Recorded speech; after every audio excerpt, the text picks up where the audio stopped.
Hey there, I'm Rodrigo, and in this episode of Breaking Indie, we talk about TV series, making movies, ghost dances on a big full moon, and the magic of turquoise. Magic, turquoise, wah, wah, wah, wah, wah. Breaking Indie. Stick around and find out. Hi, I'm Claire, and today's episode we're talking about vacuums, elephants, and ice cream, and I hope you will join us. It's a program for filmmakers, by filmmakers. It's the Breaking Indie podcast. Hey guys, welcome to Breaking Indie. This might be a two-parter, it could be a five-parter, it could be a standalone. I never know where in these videos we land, but guess what? Here we are. You're here with me, and I'm here with Rodrigo Tactaquin, producer, actor, host, handsome model, a man of many things, I'm sure. But don't take it from me. Let's talk to you about it. Okay, let's get it out there. Thank you for being here today. Thank you so much for having me. Of course, we are here at the Santa Fe Film Festival at the Garson Theaters. At least that's what they've been called. I don't know if that name is going to change. Yeah. But yeah. Welcome. This is a very special place to have the Santa Fe Film Festival for me personally, because Garson Studios served me well, having been on a TV series called Longmire for season 6 and part of season 5, and I also casted background, so all of the natives, people sitting in the courtrooms.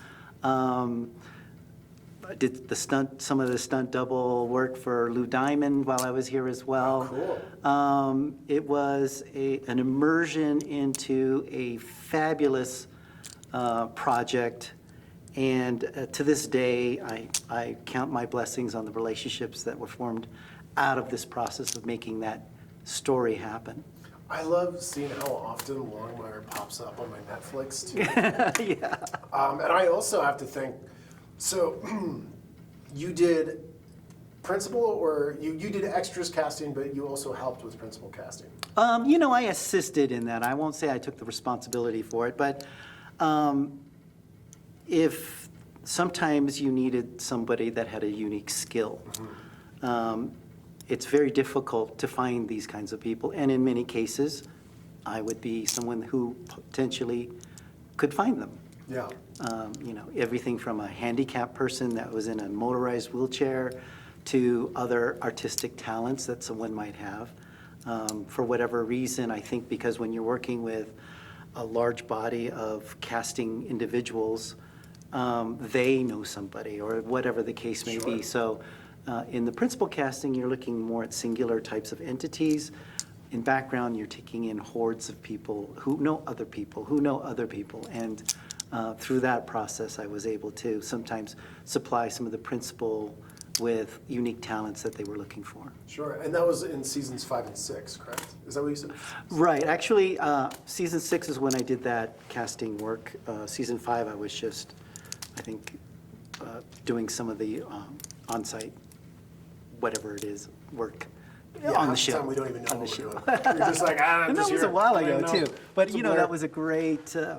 But was reason to be Angelique in San Mid-Thunder still involved in that part? Angelique She was? Mid-Thunder, yes, was Yeah. and I still owe is. her a lot of love. I know a lot of us locals know her, a lot of us local actors and production. Yeah, people and her love her. husband actually was on crew here as well. Yeah. So. Yeah, I owe Angelique a big thank you too. That was my first professional audition. Was Really? Episode 2 of Longmire. Okay. First professional audition, I booked it and got my SEG card. Nice. So it was like kind of amazing. Yeah, in that's regard. a mile marker, isn't it? Yeah. Well, and it's just like it kind of, I don't know, set me up for a little bit more. And did you audition here? She used to audition Yep, here. it was very early on. So like, I think it was like a little bit of like, we're still, this is episode 2. I think they hadn't even started filming 1. So yeah, it was like right in the classrooms in the hallway, which was comfortable because I went to school here, so I felt a little bit like in my environment already. So this place holds it for you as well. It really does. And yeah, I remember we even at that point, I know they stopped doing it, but like they did table reads with the full cast. So Lou Diamond and everyone else who was in it. Yeah, we used to do it upstairs. Yeah. So it was like, oh wow, this is really exciting. And for somebody who like kind of like had their first audition booked it, and then got a seg card out of it. It was like, for a million years, like, thank you, Angelique. Cue the violins. This is I the love moment. you so much. Yes, thank you for every opportunity you've at least considered me for. So yeah, that's very exciting, and like Longmire has just been such a, I think like a staple in a lot of people's people's like memory banks of a significant project. You know, you bring up a really good point, because the town, Yeah. a town that has this movie making, TV making ability, it resonates, and there could be whatever kind of crisis at hand, but they'll always fall back on Longmire shot here. I remember I was a background person and did a walk-on. I did this other project, Woman Walks Ahead, or Get Shorty, or Breaking Bad. There's a ton of projects that come through New Mexico. It doesn't matter but if you're that one has changing got a oil, but certain when amount you of soul. think about, hey, I'm in a place where they do these things, and I get to rub elbows or get these opportunities, it does a lot to the community. Yeah, well, and like to that point, Adam Bartley, who was one of the guys, like I ran into him when I lived in LA. We went to the same gym. I'm like, bro, I know you from Longmire. He's like, yeah. I was like, no. Like we were in the show together. He's like, oh, okay. I'm like, yeah. Like I was like, nice running into you. And then of course, Cassidy Freeman, who now lives in Santa Fe. Right. She just like decided to move here after that show. Like, God, I'd love to get her on this podcast too. She's just such a wonderful person and like so lovely, and it's just, I feel like that's just one of those just little reminders, like the magic of that cast and that time. You're absolutely right. The cast and crew are special. We get together occasionally once a year for Longmire Days up in Buffalo, Wyoming, and I'll go on occasion, not all the time, but you know, I'll see Adam there and several other people, and it's great. still, you know, even the fans who watch the show religiously or binged watched it, they'll come, and they are just salt of the earth people. I can't imagine what it'd be, you know, Breaking Bad, I don't know, but I can talk for Longmire fans. I mean, that's a whole other family, and yes, there's a lot of family aspect to that crew and cast as well. But yeah, I mean, I still communicate with a lot of the people that go to that show, and just, you know, they love it. Cool. It's That's been awesome. it's been a shining star in the city of Santa Fe. And you're a producer of your own content as well, correct? Yes. I've done a few projects, and am currently an executive producer of 2 projects that are going on. One is a documentary, and one is a short film that got a grant just recently. So I'm one of a few executive producers. It takes a few to do these kinds of things these days. Awesome. But yeah. That's great. Yeah.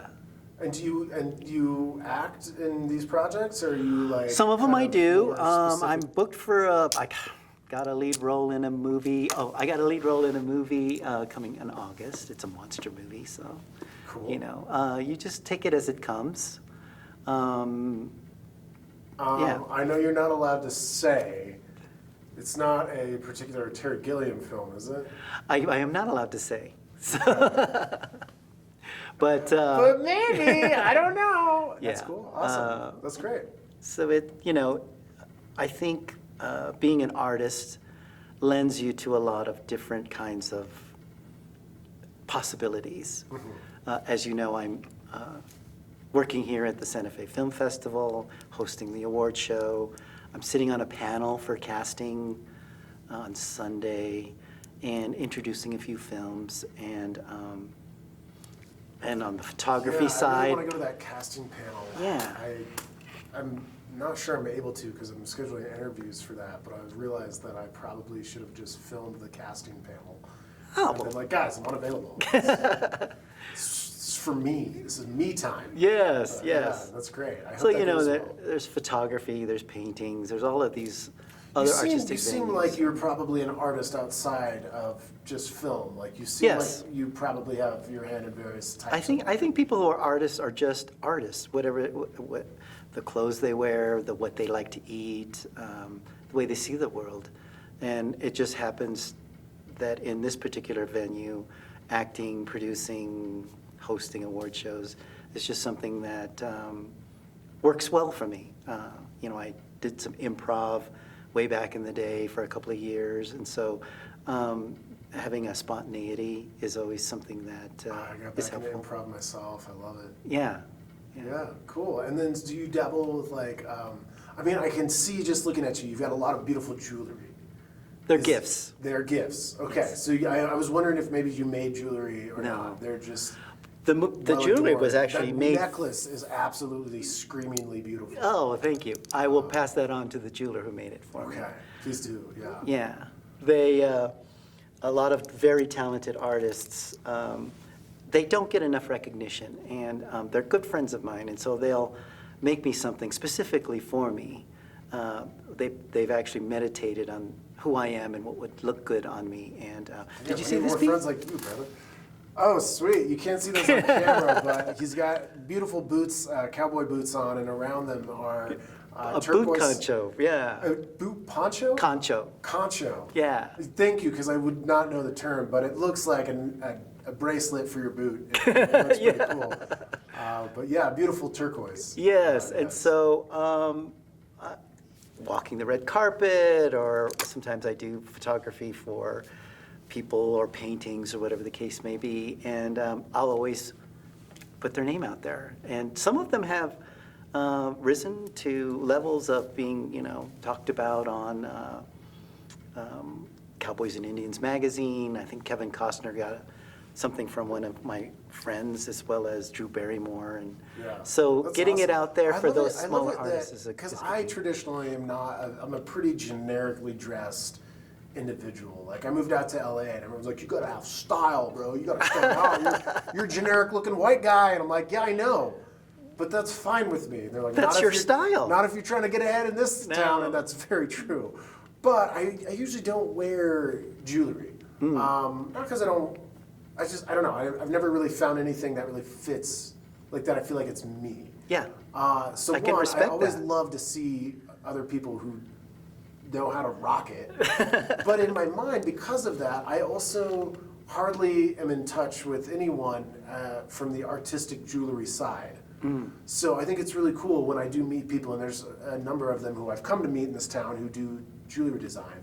And it's like, oh yeah, like we had someone come to my shop specifically because this woman from Vogue magazine wanted something they saw in a runway catalog, blah, Right, blah, blah. And you're like, right.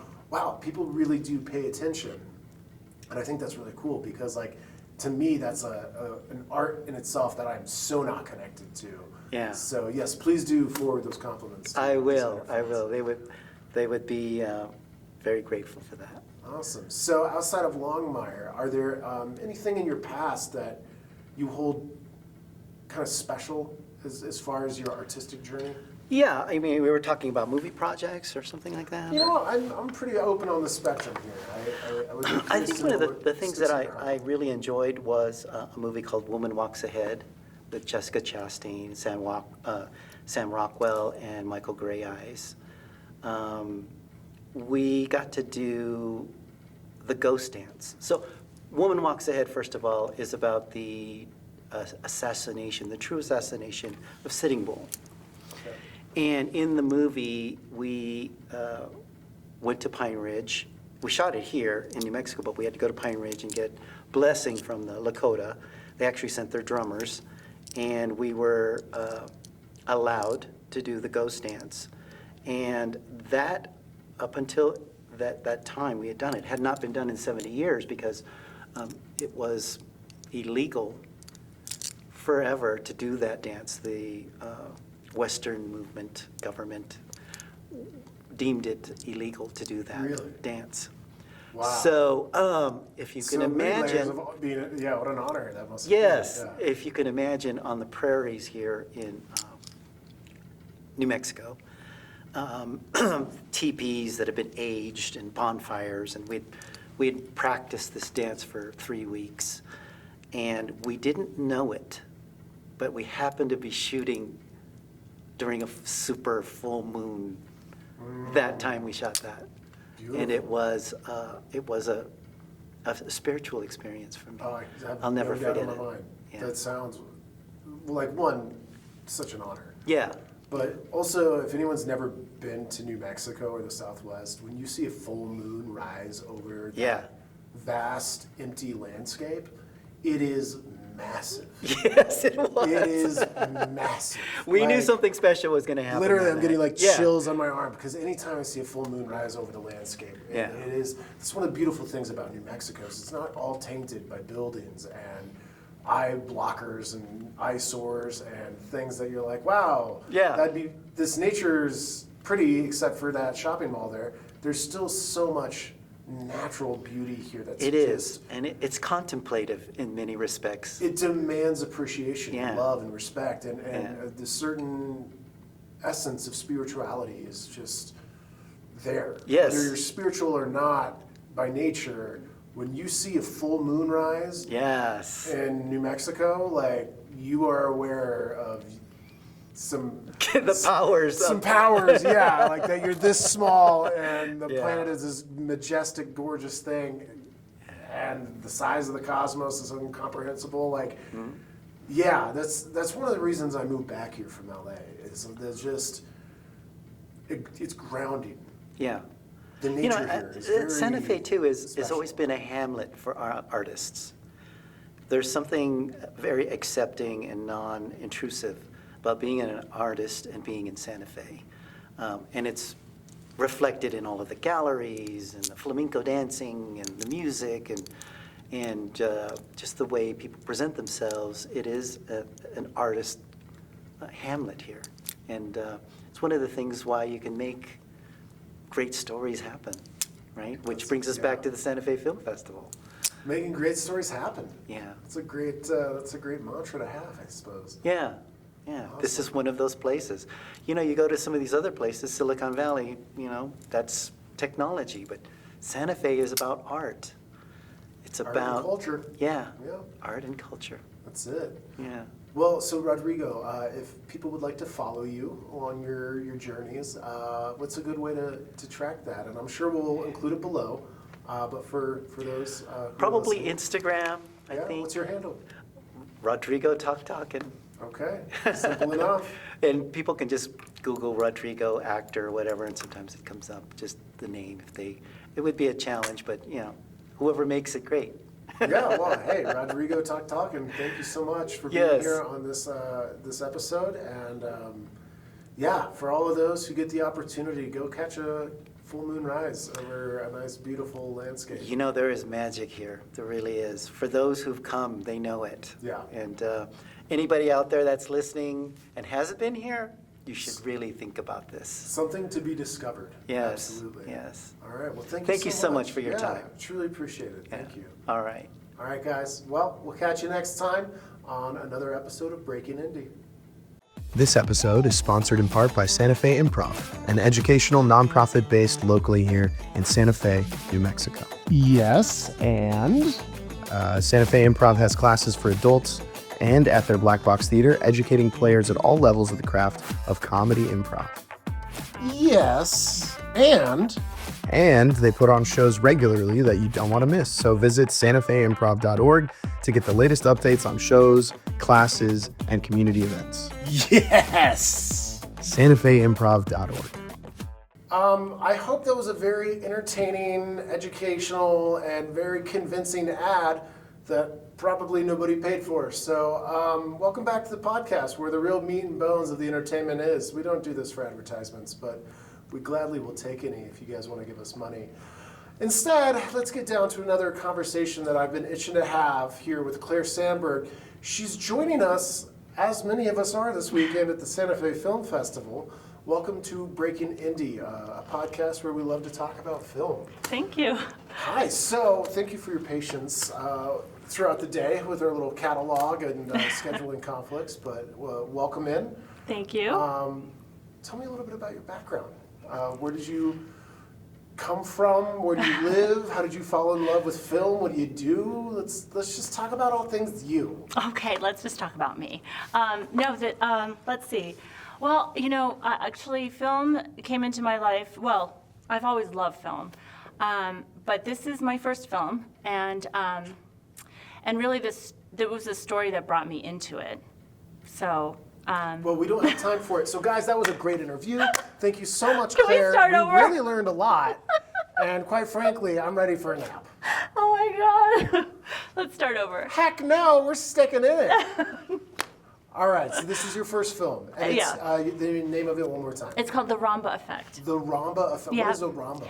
A Ramba. Tell me about it's a vacuum that's No, self-cleaning. that's the Roomba. Dang it. Yeah, Ramba is the name of an elephant. So the Ramba Effect is about the last circus elephant in Chile and her journey to the elephant sanctuary in Brazil. You're wearing a yellow elephant shirt. Is this in association with the project or No. just a coincidence? Well, it's intentional. This is a shirt of Happy, the elephant, and there's a current campaign to remove the two remaining elephants at the Bronx Zoo and bring them to sanctuary. So in honor of Happy, I'm wearing this T-shirt. It says "Free Happy." Great. Thank you. Thank you for that. Yeah. And how did this certain project come into your world? Well, let's see. I was a fan of the Global Sanctuary for Elephants. I had just started following them on social media, and they had an elephant named Hana who came into the sanctuary, and I just was riveted. I had to watch every minute of their Facebook Lives.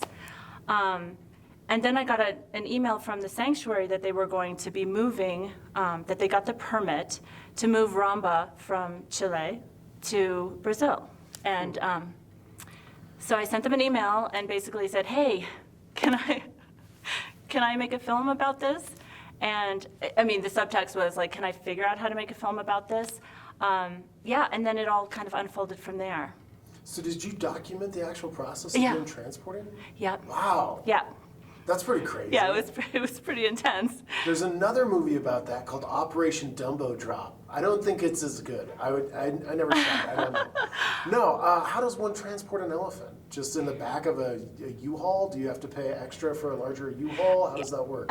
Yeah, well, this particular one was unique because there was no way to really get Ramba over the Andes, so she had to fly from Chile to Brazil.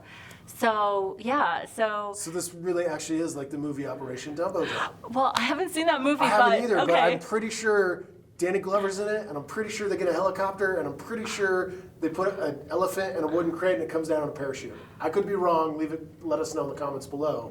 They flew an elephant in like a DC cargo plane? How did Yeah, that a work? huge cargo plane. Yeah, and Wow. if you want to, yeah, I have some I gotta good. check out this film. Yeah, I hope This you will. is so much better than a film about a vacuum, Yeah. which I was gonna pitch, and then I heard this and was like, oh, somebody already made that movie, but now I can go back to my real passion, which is a documentary about a vacuum that cleans the floor by itself. Which, There you go. You know what? I like elephants more. I think you win. Okay, yeah. I mean, it was a pretty cool experience. So, yeah. How long did this transport take? I think it took multiple days. So, it was like an overnight flight. I mean, it was a quick flight, but I mean, there's so many logistics, and there's so many government agencies that had to be involved because of the transporting an elephant. It's kind of like livestock. I mean, it hadn't been done before. So that took a lot of support from authorities on both Yeah, sides. government agencies all working together Yep. to do something that is pretty unconventional, but Yeah. that's so great. We were having a conversation yesterday, and I can't remember exactly who it was with, but the idea that, oh yeah, now I remember. But like the idea that society is kind of stuck in these ways that, well, this is what it's been, and like our country's had, these laws for 200 years, so why change? Right. And the idea is like, that's the great thing about being in the world that we live in now is we learn from our history and we're capable of making changes. So Yeah. when you have a cause like, hey, like this elephant, I don't know exactly the backstory there, but it's like the cause was there of like, we need to get this elephant to a different place. Mm-hmm.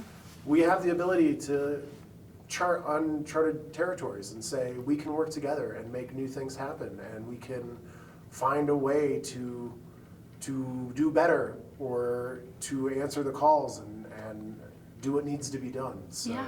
that's pretty cool. That's beautifully said. Do you have any idea how long they spent trying to organize and like I mean, it was at least a decade. And there was an organization in Chile that named Acopolis, and they worked tirelessly to, I mean, it's a really complicated story of getting Ramba removed from the circus, and then there was nowhere for her to go.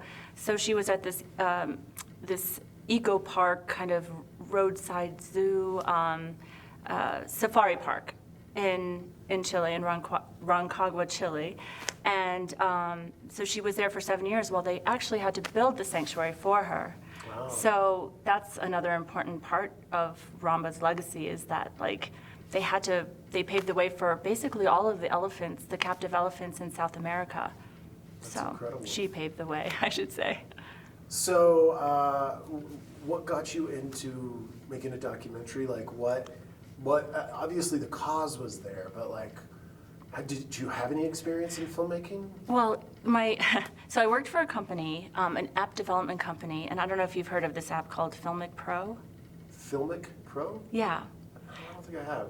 So the company was founded in, I think, about 2011, and it turns your iPhone into, a cinema quality camera. And so I worked for the company. I did marketing, I did education, I did, a whole bunch of different things for the company. And so when this came up, I thought, I just had this idea, okay, well, maybe I can get some support from the company to use the app to shoot this film. Does this app still exist? It does still exist. What? Yeah. How have I not heard about this app? Yeah, it's called Filmic Pro. And it uses like what, software to change the hardware to be more cinematic? Like, Well, it uses the software to unlock the manual controls of your phone so that you can use it more like a manual film camera. awesome. So, and the people who have mastered it are just like incredible. So you partnered up with that as a way to kind of, To make it work, yeah. And then a wonderful company that we shared office space with at the time called Luma Fusion. They have a mobile editing app that is like tremendous, and that's how I learned to edit on this particular app. Really? So they threw in some money, so I was able to hire a mobile cinematographer named Cassius Rayner, and who's just phenomenal. And yeah, he came on the trip too. So yeah, I worked for, the company was great. I mean, they're just, it subsequently got bought by a big company, so it's different now. But but the origins were like, we could shoot this on a phone, we could edit on a phone. yeah, it was the whole ethos of the company is like, it unlocks the power of cinema for anyone who has a cell phone in their pocket. That's really incredible. Yeah. And is the editing software called Luma? It's Or the app for that? the app is Luma Fusion. Luma Fusion. Yeah. Okay. Wow. Because I'm also I'm teaching some students filmmaking, and they're I should know, it's college students, freshman college students. Yeah. Right out of high school. But a lot of it is like, okay, well, you guys don't really have a budget to do a proper short film. What do you have? And then it came down to editing, and they're like, and I didn't really have a solid solution because I edit through Adobe, which is not cheap, and it's like, well, you don't have to pay for a yearly subscription, but you need to do something. I think DaVinci's out there, but a lot of people who are making content on their phone, I don't really know to tell them what to do with editing. So I'm definitely gonna check that out. Check it out. It's just On the camera side too, not to sidestep Filmic pro. Pro. Yeah. Filmic Pro. I gotta check that out too. That's awesome. Yeah. Do you still work with them? No. The company was bought, and they consolidated operations to the company in Italy. So, yeah. So what do you do these days? Well, I just recently finished my stint with them. So, In between time? I'm in between. Yeah. All right. And what part of the world do you live? I live on San Juan Island in the Pacific Northwest. Seriously? Yeah. Which one? Actual San Juan Island? Yes. Oh, do you know it? I grew up in Burlington. No way. Yeah. Oh my God. My mom lives in Anacortes. Yeah. No way. That's so funny. That is really funny. Okay. Okay, so you know how amazing it is. I love San Juan. I spent a lot of COVID on Lopez. And yeah, it was. That's how I got there, COVID. Okay. Yeah. Great time. Let's So not great. talk about it too much. I don't want people to know. Don't tell anyone. Don't tell No. anyone.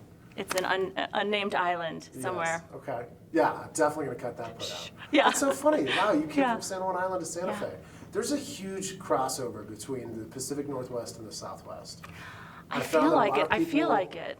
a lot of people are like, okay, I'm gonna leave the desert, go get some green and some ocean and some rain, and then living in Washington State, it's like, okay, enough gray. I need to go get some sunshine.